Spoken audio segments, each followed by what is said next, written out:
Sigurado ka ba rito? Yan, may dumarating. Yun na ba yun? Alberto, Mapapahama ka dyan. ayaw niyo ako samahan. Ako papasok mag-isa. Mukhang mabibigyan ko na rin ng katarungan ang pagkamatay mo. Hoy! Ano ginagawa mo dito?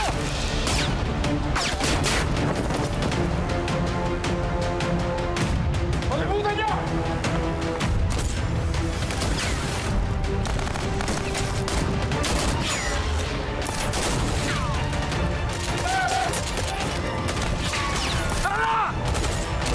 Iyon na ang tamang oras para makaganti tayo sa kanya.